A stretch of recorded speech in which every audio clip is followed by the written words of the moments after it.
typically mute myself on these just because it makes a better recording, All right. and we are Then I recording it. will.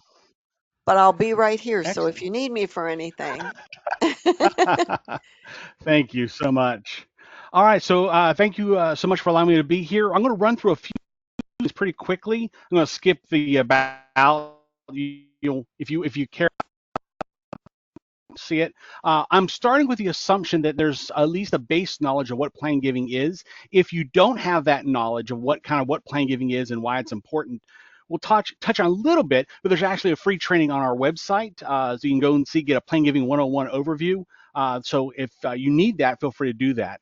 So I want to talk though a little bit about the term plan giving. Just real quickly, we're going to run through some of this. Plan giving is one of the terms that's used. In fact, unfortunately, there isn't a good standard definition of what plan giving is. We'll talk about my definition in a few minutes, but you'll also hear about living gifts or legacy giving or deferred giving, or the newest one, charitable gift planning. Generally speaking, they're all used interchangeably, and much like a lot of plan giving, I believe that they use all these terms just to sort of sow this cloud of mystery around it. But in all honesty, it's a very simple process 92% of the time. The other 8% we have a simple solution for. We'll share in a moment. So as we look at these different terms, they're really and truly they're all equal. They're all one another. There is a group of people who would say that legacy giving means what we're going to talk about today, where plan giving is the more complex giving, but that's a minority of people, and it's not something that I would consider to be a realistic kind of concept. So what plan giving is not, and this is an actual definition from an IRS uh, letter ruling a while back. I would guess probably 15 years ago, but this is in typical IRS language. A plan gift is the tax character of property acquired by a person from an estate of a decedent whose testator and executor opted out of the estate tax regime and is the same as it was in the hands of the decedent. That is horrible. What plan giving is, though, is it is an intentional method of giving in which the donor includes the nonprofit on in the same documents as their spouse and their loved ones, right? In the same, it's a level of respect and admiration that's hard to wrap your mind around. But they're putting you in the same documents as those who are absolutely closest to them. That's what plan giving is. It's they call it the ultimate gift, and there's a reason. It has eyes of it. It has to do with the reality of what it means for the donor. So just a few things in case you have to have a conversation with your board or with your executive director or someone else about why you should talk about plan giving. Here's just a few things you might be able to help you with it as you talk about it. And the deck will be available to you, so don't have to worry about taking notes if you don't want to. So we'll be able to download the deck and kind of look through all this. And of course, Pam is recording this, and we'll get the whole recording out to you. But I want to just so we are all on the same boat. Plan giving is most likely the largest gift that a donor is ever going to make.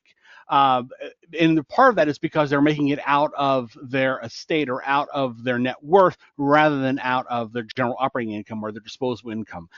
The average gift for a will is about $78,000. Now, I've seen widely separated numbers. In fact, Free Will just sent their newest plan giving results, and it was down to I think $37,000. I think is where their average was. So there is a wide variety, but I'm comfortable with $78,000. I genuinely believe that's a legitimate number for the average gift. But regardless if it's 37 or 78,000, it's still substantially more than most gifts that nonprofits see. Donors don't view plan giving as a sacrifice. As I mentioned earlier, it's part of who they are. It's an extension of who they are, and it's part of leaving that legacy that they mean that's near and dear to their heart. And while there is a typical plan giving donor, I believe that every person is a possible plan giving donor to your organization. Fun fact, in a long-term multi-year study that we did, less or about 20% of all plan gifts that came in. So the person passed away, and the nonprofit got the proceeds. We call that maturing. The plan gift matured. 20%, about 20% of it were people who have no record of in their CRM. Like there's no volunteering, no donation of any size, nothing at all. And so that's why we talk about being very broad. And so while there is a typical, I don't care about the typical. What I care about is getting the message out as broadly as you can, because everybody has potential. My mantra has always been, if you have 2 cents, it's your right and your obligation to determine where those 2 cents goes. And we want it to go to a charity if that's what the donor wants it to do. And only through a plan can they make that happen. And while there are lots of very complex gifts, and I don't want to mislead you to say there isn't complexity in some parts of plan giving. And 92% of the time, those plan gifts are very easy to talk about, very easy to market, and they can be executed by the donor at either no cost or very little cost. And so really and truly, plan giving is, in me, a no-brainer. Where we get caught up is the tyranny of the urgent. That's what prevents us from really making plan giving a reality. Let's talk about that 92%. As you see, a vast majority, 78% of the all planned gifts are gifts by will. So by number, that's a huge amount, and that's really simple to talk about. And that should be something, that wording should be on your website, and we'll talk about what that looks like in a minute. And then you get gifts of retirement assets. The technical term is gifts of income in respect to the decedent. Retirement asset, so adding you as the beneficiary of a retirement asset, and then gifts of life insurance is the other one that makes it that 92%. That you don't need any technical skills at all about it, right? It can be complex. Any of those can be complex, but they can be very simple. A donor can go into their life insurance policy and make your organization a beneficiary without ever talking to an agent, without doing anything else. Most people can log in and make that change right now. Same with your retirement asset. No cost at all, simple to talk about, and significant benefit to the organization. So 92% of the time, it is very easy to do. The other 8%, you just need to have a plan for what to do when the donor does that. So let's talk a little bit about launch, because that's why we're here, right? I wanted to run through that quickly so we're all on the same page. We're going to spend a little more time on the next 5 steps. Excuse me, I get excited and my mouth goes dry. So the first step, right? The first step is you have to have leadership buy-in. Now, I don't know what leadership is for you. Leadership could be a CEO. Leadership could be your board. Leadership could be a key group of support. I'm not sure who your leadership is, but you've got to get leadership buy-in, because first thing is, if you're going to do any kind of plan giving work at all, it's going to take part of your time. So you've already working 65 hours a week. You don't want to work 70 hours a week. So you got to have the conversation of, if I'm going to do plan giving, what am I not going to do? Or what are you going to help me do to get that off? The other thing is, plan giving is a long-term commitment. We have to realize that once we start the program, really and truly, it has a significant tail, because when a donor makes a gift today, you're probably not going to see the gift for a period of time. And so we want to make sure you've got the security in place to make sure that's a reality. You also need leadership buy-in because there's going to be policy changes and policy additions, and there's going to be a whole page on that, a whole item on that, because it's important that your policies represent what it is you want to do, and you're able to hold true to that with integrity. You need to have a designation preference, and we're going to talk about that in a minute as well. But here's the reality: donors do whatever they want to. Donors are in charge of the process. Donors are going to make their gift the way they want to make it. But most donors are making this gift because they already love you, they respect you, and they want to do what's best for you. And so you need to have in your mind clearly what it is you want to do. So what is it you're going to suggest to your donors as sample wording? How do you want that gift to be? And so that's a conversation that is really an organizational conversation that has to come from the leadership. You have to make sure that you're reallocating space in your marketing, right? So I will tell you that if you're just getting started in plan giving, don't go buy anything. There's a lot of great tools out there. There are some that are very specific to religious organizations. There are some that are very secular. There are some that straddle it. There are 4 or 5 companies out there who just do top-notch stuff. But I'm telling you, don't do that yet. Is there a time to do that? Yes. But when you're just getting started, know what you want to do is spend your time allocating part of what you're already doing to your plan giving message. And we'll talk about that again in a further step too. But to be able to do that, you need to make sure you have leadership buy-in so they understand what you're doing and why you're doing it. Now, it's not going to take much budget, actual dollars, to do most of what we're going to talk about, but there will be some, and there will be some shifting of things. And so you'll need to once you put together your overall plan, you'll need to make sure they understand this is the budgetary impact of what it is we do and how we do it. The other part of it is having to get leadership buy-in on what success looks like in planned giving. What is your goals for planned giving? How do we capture that? What does it look like? What are those goals, and how can you reach them, and how do they know when they've been reached? And then the last thing you want leadership buy-in is we need their gift, right? We need their story. We need leadership to step up and take that very first action of including your organization in their will, and then capturing that story in a way that makes sense to the average donor, why they support you and how they supported you, not numbers, right? I don't need to know. The last thing you want to do is share the number a donor gave. Um, what you want to share is why and how they did it, and do it in a way that inspires others to be able to do the same thing regardless of their capability. So once we That's get so leadership interesting. buy-in, oh yeah, thank you. I just Once you wrote one get, of those this weekend for a client. did you? Yeah. Excellent. Oh, it was fun. It was fun because it is so inspirational. Yeah, and so when you're telling those stories, of course you always want to leave the number out. The last thing you want to do is put a number in. It'll scare off half and it'll offend another half. So just don't ever put a number Yeah. in there. And we also try to leave out specific elements of it. So I try not to talk about if they're a CEO of a company. I try not to talk about them being on the board, right? I just want them to be the average Joe. So I strip out as much specificity to them as I can so that it becomes more general to the organization. It's a fine line Excellent. to walk, but it's a really powerful way of taking their story and amplifying it. Now, I Yeah. may take a very detailed story and share it with the board, right? That's a different one. Or to a small group of people who are going to know, Pamela, who made this gift, and share more information that she's comfortable with them. But with the general audience, I want it to really be about the organization, why they care about the organization, not about them. Exactly. Yeah. All Sorry right, for the so interrupt. that's quite You right. are Thank you so excited. much. I You're appreciate it. pumped. I love this stuff. I'm such a dork. I know. I know. No, I love So it too. the next thing you're going to have to do is get organizational focus. And I mentioned this in a minute. I mentioned this a moment ago, but the reality is donors are in control. They're going to make their gift the way they want to make it, but they care about you. They care about what you think. They care about what you want as an organization.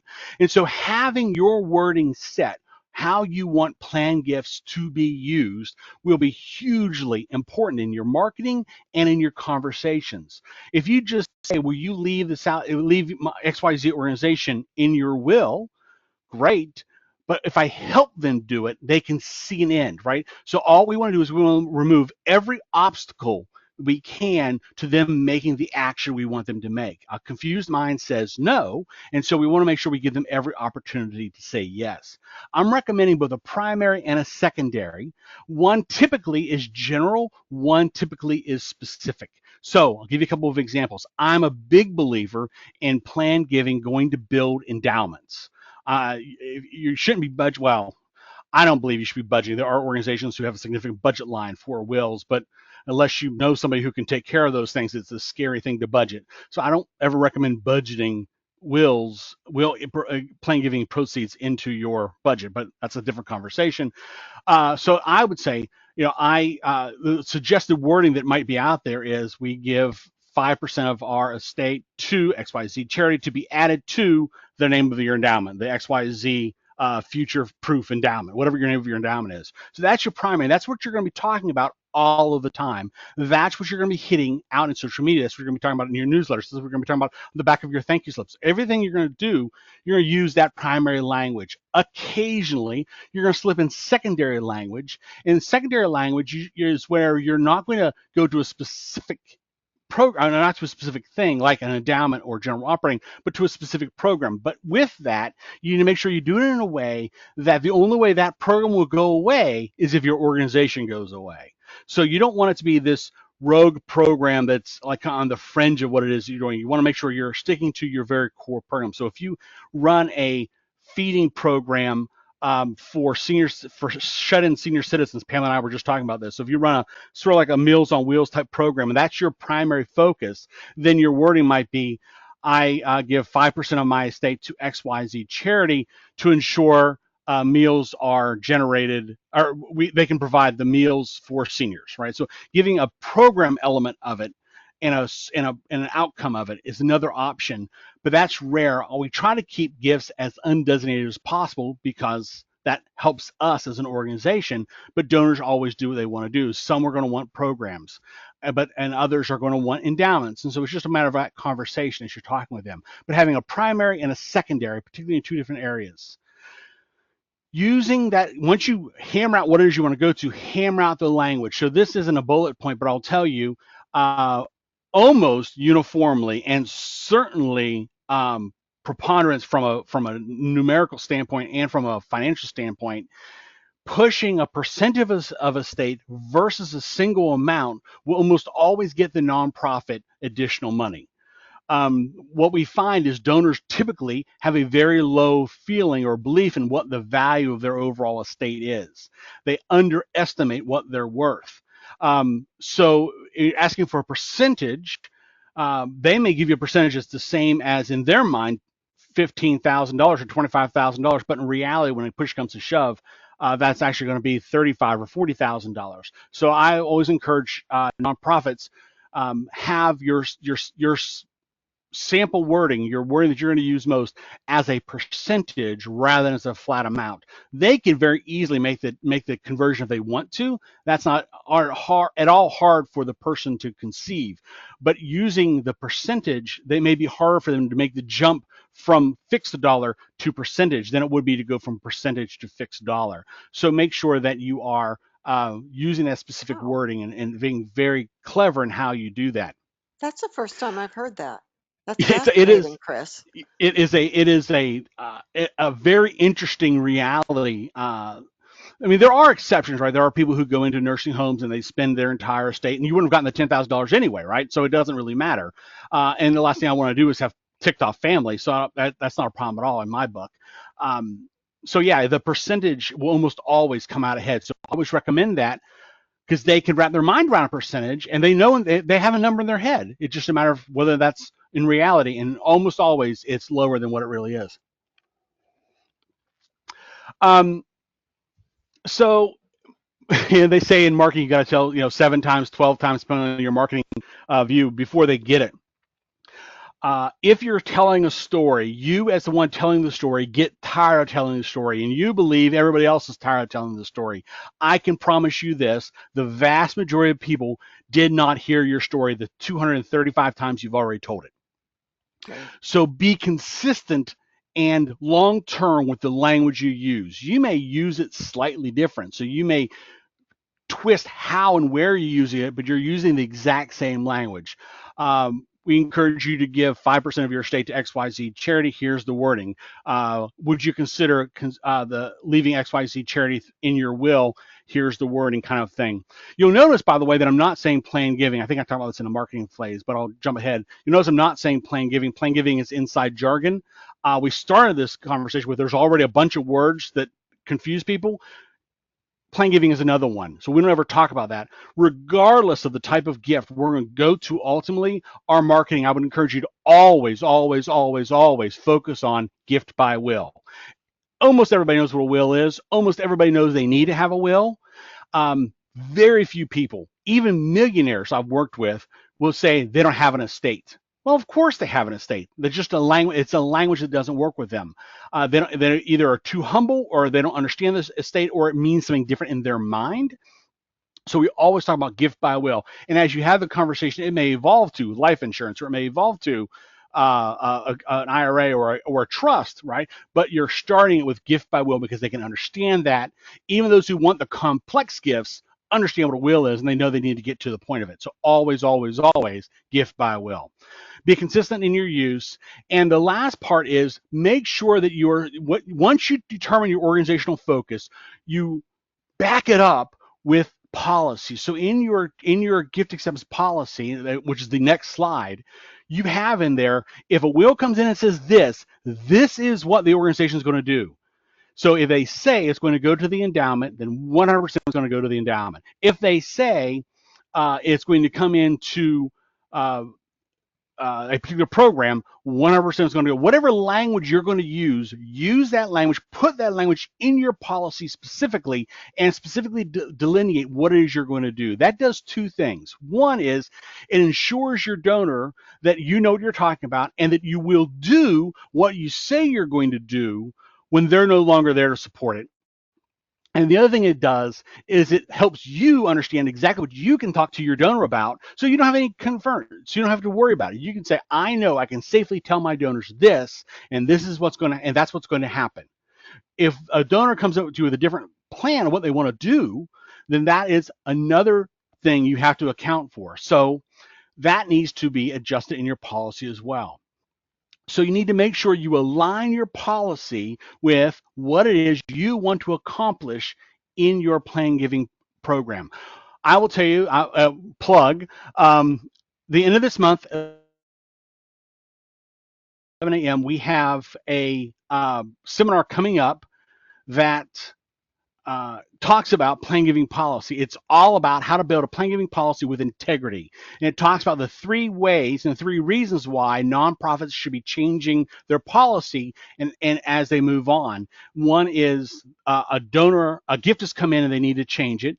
Two is I have language that I want to use or a donor wants to use, and I need to account for it. And the third reason is law has changed. That does happen from time to time. Secure 2.0 just happened. It made some changes that required, well, it didn't require, it encouraged some nonprofits to shift their policies to allow for things that were now possible inside of it. So those three. So if you're interested in building a plan giving gift acceptance policy with integrity, I'm going to encourage you to sign up for it. It's a free seminar coming up at the end of the month, and you'll see that again later on. So you don't have to jot that down now if you don't want to. Make sure the policy is widely known and understood. You want to make sure that finance department knows what's going on. The development department, if you have a development department, knows what's going on. The executive director knows what's going on. The key volunteers and board knows what's going on. They all know the policy is, and they understand how it's going to be used so that there aren't questions later. And then you're going to update it as needed. Most of the time, it's adding to the policy as you create new wording to match a donor's needs. You create a policy around that so that you can do that with integrity. The other policy you need to look at, another policy you need to look at, is what you're going to do in your CRM. So your constituent relationship manager, whether it's Little Green Light or Blackbot or Tapestry or 1,000 others that are out there, and there's some really, really good ones out there. Make sure you understand how are you going to notate that they are a plan giving prospect. There's someone you're talking to. How are you going to notate who might be a good plan giving prospect? How are you going to notate who's made a planned gift or a planned gift pledge? And then when a gift comes in, how are you going to notate that? Right? So you can't add it as revenue because it's just right now really a pledge. They've put us in their will, and that's an amazing gift, and it's completed. But how are we going to notate that?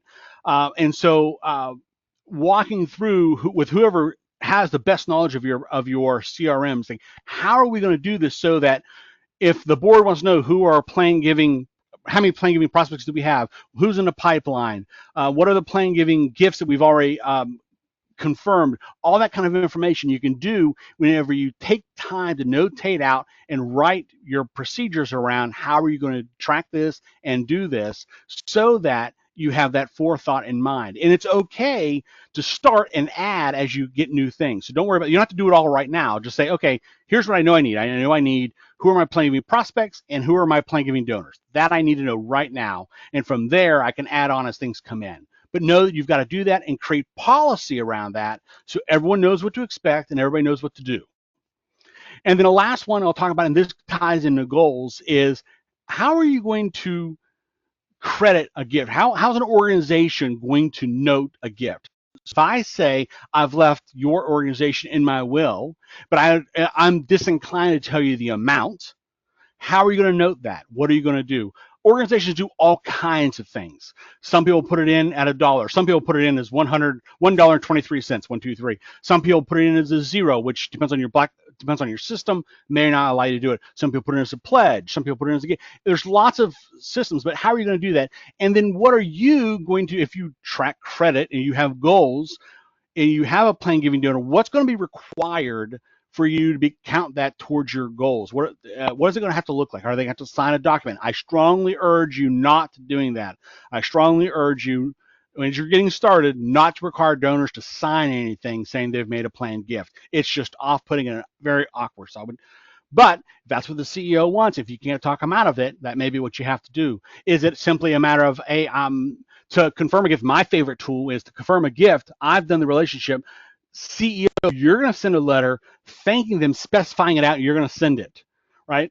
Because I promise you, I promise you, if the CEO does that and they haven't done that gift, they will pick up the phone and call the CEO. I did not do that. So that to me is my favorite way of confirming a gift. If they're not willing to just say, you put it in, we're going to take it, right? If they want some sort of validation, I highly recommend the CEO validating that. If the CEO is the one doing it, then it may be a matter of a board member doing it, the chair of the board doing that. But that one you have to be a little bit tricky about. But anyway, it's possible. Working out what it is you're going to do, creating policy around that so you understand what it is and what you're going to do. And then last policy is, remember I said 92% of the time it's simple? 8% of the time it's not. 8% of the time it's incredibly complex. It can be, and it's very exciting for for people like me who love to get into the minutia of just charitable distribution and how to use the finite gifts of tangible personal property or intellectual property into a charitable gift. I love that stuff. Truly love that stuff. So what I would say is you will be more comfortable as a fundraiser if you know when a donor asks a question you don't know the answer for, you've got a backup. So work now to figure out who your backup is going to be. Yes, Peak 9860 would love to be your backup, but in all reality, you probably have somebody on your board or somebody who has been on your board who can serve in that capacity. So sit down, think about it, brainstorm it, and say, hey, I need to have this in my seat, and go work out them what it'll look like and what the cost will be and all that kind of stuff, so that if a donor says, well, I already have a trust, I want to include you in my trust, you don't have to learn about what all the different types of trusts, and there are lots of different kinds of trusts. You have someone who knows that and can help you guide through that so that you can confidently go talk to the donor and not know everything. So work out who your backup is for those complex questions. Your life will be much better from it. The next step is now you have to identify who your prospects are. So we talked about this already, one slide of it, the blue, and we're going to expand a little bit here. The blue is people who you didn't know about, like you have no record of them at all. And as you look at it, you'll see that 38% of it are donors who never made a gift larger than $250 to your organization. Only 11% are your major donors, and you have your mid-level donors at 32%. And so what I'm saying, then you have the other one. If you really want to know what that is, we'll dig on that, but it's just weird scenarios of giving. So if you really want to know of who to talk to about planned giving, the answer is everybody, because you simply just don't know who will be inclined to give to your organization. And so you talk to everybody. And I would tell you, in all reality, the very best to do is create marketing that allows them to self-identify. So if I were counseling you about starting your planned giving program, and I am, I would say start with those closest to you. We already talked about leadership. Remember, we need their gifts. You're going to have a few donors who you have a really strong relationship with. You've been working with them for years. They give at different levels. Those people you're most comfortable talking to. And those are ones that I would say, those are people that you would most easily have that conversation. And from there, then you have your major donor prospects as well. So you say, well, how do I make that transition? And this isn't training on that, but here's what I used for years and years and years. As I'm leaving a major donor visit, you're always standing at the door and you're shaking hands, you're saying goodbye, and girls get the hugs, guys never get to. That just seems completely unfair. And as you're saying goodbye, I would stop and I would say, listen, in one of our meetings coming up, I would love to sit down and talk to you about how you can leave a legacy for XYZ organization through your will. I hope that'll be okay. And then I turn around and I leave. I don't wait for an answer. I didn't wait for a yes or no. I didn't ask a question. I just simply planted the seed that I'm going to do that. And if I have a good enough relationship with them, I probably won't do that at the next meeting. I would do that at the meeting after that or the one after that. So that I've planted the seed. I allow them to start looking and thinking about it. And you'd be amazed how often that will encourage them to raise their hand and say, yeah, I do really want to know more. So just simply planting the seed that way without asking any questions, just allowing them to start thinking about it. When you're doing prospect identification, one of the things we talked about earlier was duration and consistency. You've got to talk about plan giving for a really, really long time. And I would say forever, right? And you have to be consistent in what you say and how you say it. Mhm. If you start talking about plan giving and you give them 35 different scenarios, all you're doing is confusing them. Be consistent and create your marketing in a way that asks them to raise their hand. If you would like to learn more, please contact. Another fun trivia, a particular name, so Chris McGowan at XYZ Charity gets a far higher response than info at organization or plan giving at organization. Having a real name to go with it hugely increases response rate. And then, of course, you're going to update your CRM. And then I will tell you my 3 8s. It's not mine. I didn't create it. My mentor created it. It is educate, congratulate, motivate. Educate, educate, motivate, congratulate your donors so that you continue to do those 3 things, and you're going to get to those plan giving. Once you have your plan giving in sight, right? You've got your prospects identified. Then you've got to expand your market because you want to continue to grow that. So what I'll tell you, and I told you earlier, is your best scenario is what you're already doing. So don't spend time on it. Here's some ideas. All right. If you're already sending a thank you letter, please tell me you're sending a thank you letter. Include language about it. If it's a buck slip, print it on the back of a buck slip. Include a different line item in it. If you're already doing a newsletter, please tell me you're doing a newsletter. Include a story if you can. If you can Please. include a story, if you can't include a story because you don't have them yet, that's fine. Put a box in there that's a really bright color and say, please contact us to learn more about how you can benefit or how you can impact XYZ mission through a gift through your will with a particular name and telephone number, right? Anything you can do little by little until you start building your comfort level and building your story. Other than your ask mail appeal, I would say to you, almost everything can have a plan giving type on it. And if you have a more advanced mail appeal, that can too. Add a checkbox on your remit. So when they're going to send the remit in, they're going to have a little check that says, please tell me how I can support XYZ charity through my will, right? So there really aren't many things that you're doing right now that you can't work plan giving into if you spend a little time thinking about it. Tell donor stories as much as you can. Share gift impact. So you got a planned gift in. How did it differ? What was it? What did it do? What did it mean to your organization? You don't have a planned gift in yet. Understandable. You're just getting started. Share about what a planned gift could do, right? Especially if you're going towards an endowment. With an endowment, we would have confidence to know that if our endowment grew by this amount, we can do this, right? What is that? And then, of course, back to my 3/8 equals success. Continue to educate, motivate, and congratulate your donors. Um, cultivate, educate, and congratulate. Wow, how did I mess it up after all these years? Anyway, the other one works too. Once It you've done does. all of that, you've done those 5 steps, and you want to do more, here are the next steps, right? So expand your audience, introduce it to public, so you're talking about it. Tailor your mass marketing message, how many channels you're in, where you're talking about it. Do some database screening. There's some really great systems out there that'll tell you who your most likely plan giving prospects are. But let me tell you right now, before you spend money on doing that, look at who your most consistent donors are. If they've been given to you for a long period of time, every single year, they're good plan giving prospects. Mhm. Consider Mhm. consider a legacy society. It's not for everybody. If you can't do a really good job with it, don't do it. If you already have a major giving society, you really don't want to start another one, just add a new tier to your major giving society, right? You already got these names. I worked for the Salvation Army for a really long time, and they had the dumbest names in their major giving society. They did. The George Railton Scott Society. Does anybody know who George Railton Scott is? No Yeah, clue. exactly, No clue. exactly. Like what? Anyway, so pick your names well, and if you can't do your own, add it in there, or don't do it at all. That's okay too. That's not hurt anything else. And always continue to cultivate, educate, and congratulate.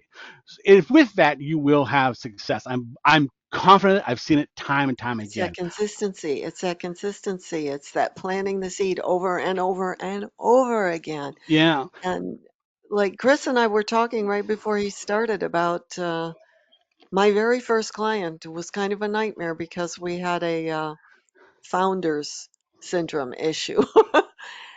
And this woman had started the organization 30 years earlier, and but she had done one thing very well in those 30 years. Well, aside from the mission in terms of fundraising, she had she had sent out a print donor newsletter every single month. And so when they went through this crisis, this founder syndrome issue with her, what kept them going was all the legacy gifts from people you would never expect, from secretaries, church secretaries, who had given us, like you said, 75, $35 every year for 15, 20, maybe the whole 30 years we were in existence. And that Yep. saved the organization. And they're It, it really is. It really is amazing. One of the fascinating things is that you just never know who's going to make that gift, and it's going to be that person you never would have imagined, and that's who's going to one day really surprise you, and you would have said, I had no idea they had that kind of money, because that isn't who they were. Who they were was your mission personified, and there's just no way to know that until it's too late to congratulate them, but you can still thank them. Well, their family. Exactly. I mean, I've got this killer story. I'm gonna send it to you when we're off. Oh, Um, awesome. Awesome. from I think you'll really enjoy it. Thank you so much. I learned so much here today. I cannot believe it. And we'll put the slides and all the links in. We're gonna publish, if you don't mind, we're gonna publish it on the website, the recording. Perfect. So Perfect. look for the link in your next newsletter. And thanks for being here. Does anybody have any questions? It looks like we're a little past the hour. Yeah, I do apologize. I Oh, get excited and get long winded. oh, not at all. It was fabulous every minute. Let's see. Cheryl says, this is a good question. Should we give a pin or other small recognition to people who pledge a legacy gift? In fact, you got a couple rounds of applause here. I see. I love applause. My ego loves applause. So the answer is yes, any kind of token you want to give is fine. Those pins or whatever tend to be tied to to a particular society. All I would say is whatever you do, be consistent with it. So if you're always going to give them a pin, great, and make sure you have enough pins to last a couple of years. If you're gonna give them a desk thing on top it doesn't matter. Just be consistent with it. It isn't necessary. Very few donors, especially in the legacy world, are doing it for the tchotchke, but it doesn't hurt to do it, especially if it's a charm. I'm a big fan of charms for ladies, lapel pins for guys. Although guys don't wear jackets a lot anymore, but still, I've seen them on shirts as well. So I would say it's not important to do, but it's a nice thing to do if you can be consistent with it and your budget allows it. That's such a good point. That consistency is something that's just so missing in so many organizations I look at. Yeah, well, it's a big one. You It really have to is. be consistent. Anyways, thanks so much for being here today. I really, really appreciate it. Thanks, Chris. It has And been thanks everybody fantastic. for Thank you so coming. much. Take care. Bye-bye. Bye bye.